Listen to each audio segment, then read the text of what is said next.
Good morning students.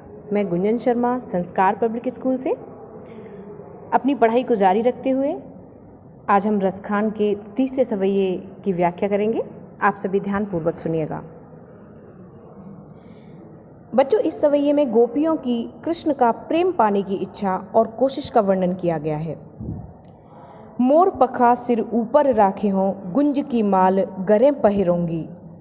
Krishna के सौंदर्य पर मुग्ध एक गोपी दूसरी गोपी से कहती है कि हे सखी, मैं कृष्ण की तरह ही अपने सिर पर मोर पंखों के मुकुट तथा गले में गुंज की माला पहनूंगी। गुंज बच्चों एक जंगली पौधे का छोटा सा फल होता है। ओढ़े पीतंबर ले लकुटी बन गोधन ग्वारिन संग फिरूंगी। मैं पीले वस्त्र धारण कर श्री कृष्ण की तरह ही गायों के पीछे लाठी लेकर वन वन फिरूंगी। इसमें फिरोंगी यानी फिरना। भाव तो वो ही मेरो रस खाने सो तेरे कहे सब स्वांग करूंगी। मेरे कृष्ण को जो भी अच्छा लगता है वह सब कुछ करने को तैयार हूँ। या मुरली मुरलीधर की अधरान धरी अधरान धरूंगी। पर हे सखी, कृष्ण की उस मुरली को मैं अपने होठों पर कभी नहीं रखूंगी, क्योंकि उस मुरली ने ही श्री कृष्ण को हमसे दूर रखा है।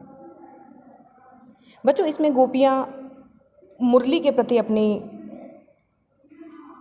भावना को व्यक्त किया है। उन्हें वो पसंद नहीं करती हैं मुरली को, क्योंकि मुरली की वो सोचती हैं कि मुरली ने ही हमारे कृष्ण को हमसे छीना है।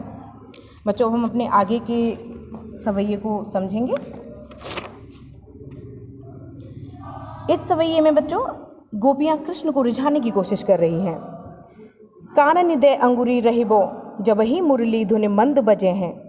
श्री कृष्ण की मुरली की ध्वनि तथा उनकी मुस्कान पर मोहित एक गोपी कहती है कि जब श्री कृष्ण मधुर स्वर में मुरली बजाएंगे तब मैं अपने कानों में उंगली डाल लूँगी। मोहिनी तानन सौ रस खान अटा चढ़ी गोदन गह तो गह। ऊंची ऊंची अट्टालिकाओं पर चढ़कर कृष्ण गोधन गाते हैं तो गाते रहें, मैं उससे बेअसर रहूँगी। गोधन बच्चों ब्रज क्षेत्र में गाया जाने वाला एक लोकगीत है।